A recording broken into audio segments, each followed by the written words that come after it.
नमस्कार, DCP news में आप सभी का पुनः स्वागत। मैं आपके साथ दीवान नौटियाल और खास खबरों में आज बात करेंगे एक आंदोलन को लेकर, बेरोजगार युवा के आंदोलन को लेकर। अब आप समझ गए होंगे हम कौन से आंदोलन का जिक्र कर रहे हैं। हम जिक्र कर रहे हैं उत्तराखंड के बेरोजगारों के आंदोलन को लेकर। उस आंदोलन को लेकर जिस आंदोलन की शुरुआत अगर मैं कहूं तो मुख्यतः मध्य रात्रि 12:30 बजे उत्तराखंड बेरोजगार संघ के लाइव टेलीकास्ट से हो जाती है। और फिर वो आंदोलन किस तरीके से एक रूप लेता है उस पर हम चर्चा करेंगे। वो आंदोलन कहाँ तक पहुँच पाएगा उस पर चर्चा करेंगे, किस तरीके से पहुँच पाएगा उस पर चर्चा करेंगे। लेकिन उस चर्चा में जाने से पहले हम दिखाते हैं 9 फरवरी को उस आंदोलन की कुछ तस्वीरें उत्तराखंड की राजधानी गांधी पार्क के ऐतिहासिक स्थल से। देखिएगा, ये है वो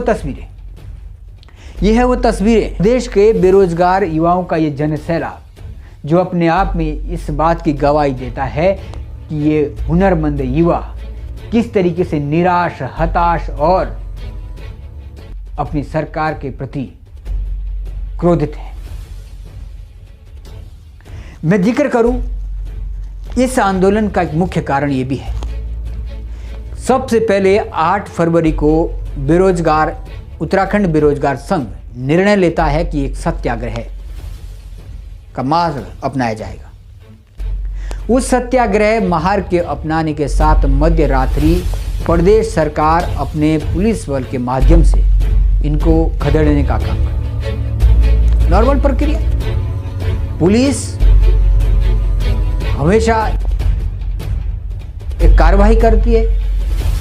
अगर धरनारत है तो उनको खदेड़ने का भी काम करती है। यहाँ तक कि कंट्रोल से बाहर इस परिस्थिति हो तो लाठीचार्ज भी करते हैं। लेकिन मध्य रात्रि को जिस तरीके से बेरोजगार संघ के अध्यक्ष बॉबी पंवार के साथ पुलिस का व्यवहार देखा गया, जो वीडियो वायरल हो रहा है, वो वीडियो भी आपको दिखा रहा हूं। ये वीडियो देखिए आप। इसमें आप बॉबी पंवार और एक उनके अन्य साथी उनके साथ पुलिस बल के द्वारा खींचातानी से अधिक लाठीचार्ज, जिसे पुलिस बल कहते हैं, जो एक पुलिस का साथी, पुलिस का जवान जिस तरीके से लाठीचार्ज का प्रयोग कर रहा है, ऐसा लाठीचार्ज मैंने शायद कभी नहीं देखा है। और इसी हरकत की वजह से बेरोजगार संघ के युवा साथियों का गुस्सा 7वें आसमान पर है। प्रदेश सरकार ने भी सोचा रात बीतेगी बात बीतेगी, मगर ऐसा हुआ नहीं। रात बीती और बेरोजगार संघ के जहन में ये तस्वीरें लगातार आग उगलने का काम कर रही है। नतीजा, फिर बेरोजगार संघ ने सत्याग्रह आंदोलन का रास्ता अपनाया और गांधी पार्क में इस भीड़ के साथ एकत्र हुए। फिर दिखा रहा हूं, शायद अभी तक के बेरोजगार संघ के आंदोलनों में उत्तराखंड के इतिहास में सबसे बड़ा बेरोजगार संघ का आंदोलन होगा। और इस आंदोलन का श्रेय, इस आंदोलन के नेतृत्व करता है बॉबी पंवार। बॉबी पंवार पर अब निर्भर करता है कि इस आंदोलन को आगे किस दिशा में लेकर जाते हैं। क्या जिस उद्देश्य के लिए यह आंदोलन खड़ा किया गया, कठिन संघर्ष के बाद, क्या उसी उद्देश्य के साथ यह आंदोलन आगे बढ़ेगा, या फिर इस आंदोलन को राजनीतिकरण कर व्यर्थ करने के उद्देश्य से कुछ अराजक तत्व भी इसमें सम्मिलित होने जा रहे हैं। जी हां, क्या इस आंदोलन को सरकार द्वारा इतना उग्र जानबूझकर बनाया जा रहा है ताकि ये युवा कुछ उगले और वो शिकार हो खुद के ही आंदोलन का, खुद की ही गतिविधियों का।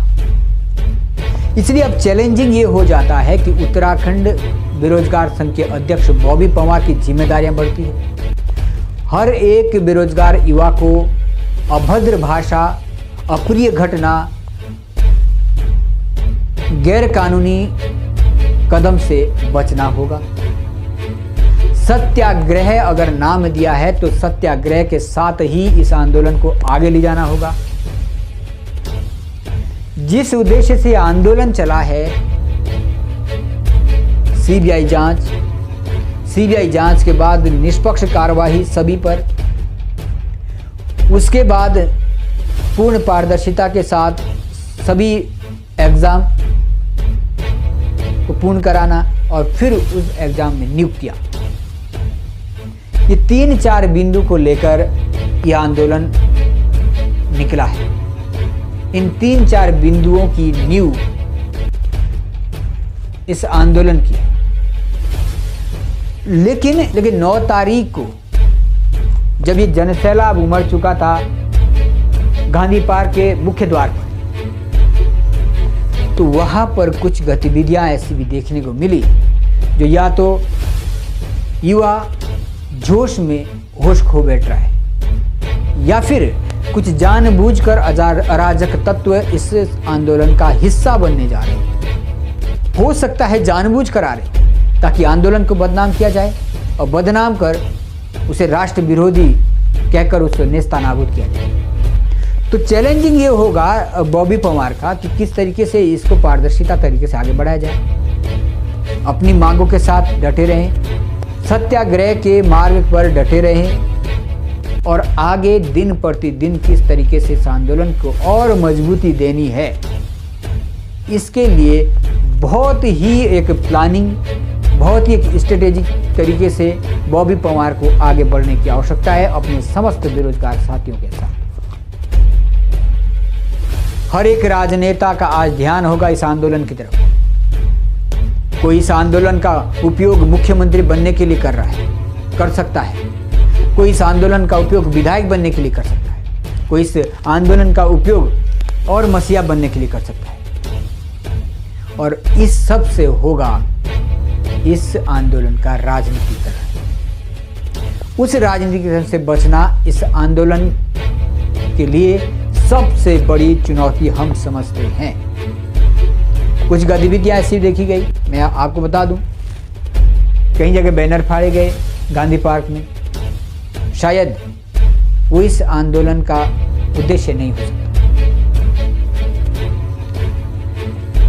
कुछ पुलिसकर्मी द्वारा भीड़ को कंट्रोल करने के लिए कुछ नोकझोंक करनी पड़ी। वो गलत माध्यम हो सकता है पुलिस का, लेकिन मित्र पुलिस के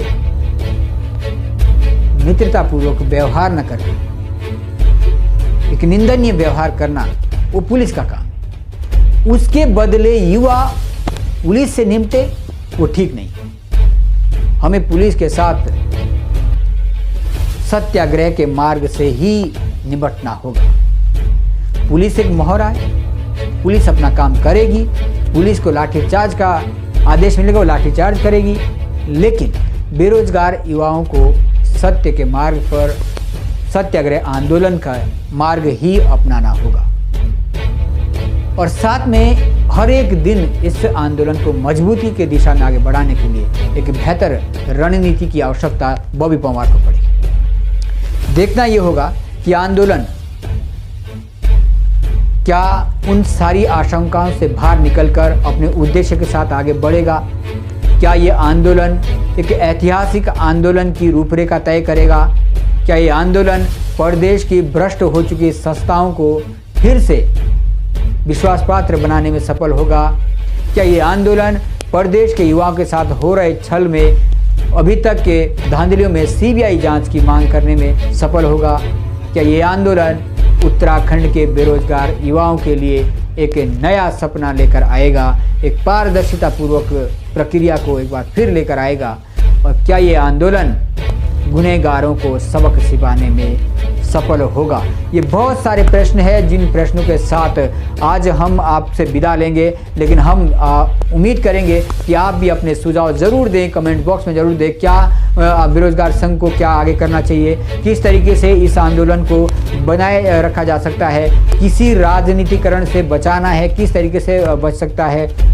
जिस तरीके से जो इस आंदोलन को कुछ बाहरी लोग सम्मिलित होकर बदनाम करने की साजिश कर सकते हैं, ये तमाम सारी आशंकाएं जो पैदा की जा रही है, इन आशंकाओं पर आपका क्या सुझाव है उसे जरूर हमारे कमेंट्स बॉक्स में दें। ये आंदोलन जो जिस उद्देश्य के साथ निकला है उस उद्देश्य को पूरा करने में सफल हो सके, यही आज की खास चर्चा का उद्देश्य था और यही आज की खास चर्चा का विषय था।